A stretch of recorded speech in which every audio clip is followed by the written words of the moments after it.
pati ventilador. Ref ko naka-timer, parang may horror. Elkong ko pahinga, electric fan lang. Pero pagdating ng bill, parang may scam.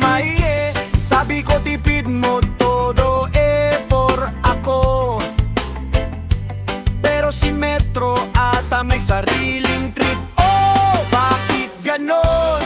Ang bill ko parang may parte. Wala namang gamit, pero taas ng energy.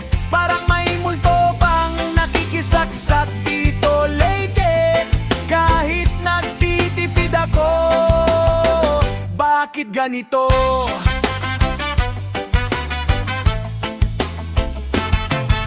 Charger tinanggal kahit 1% pa.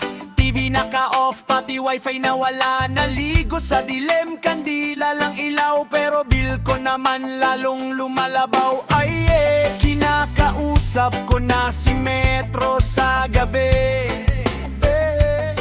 Konting awa naman, di pa rin nakinig. Bakit ganon? Ang bill ko parang may parte. Wala namang gamit, pero taas ng energy. Parang may kapitbahay, nakakonect.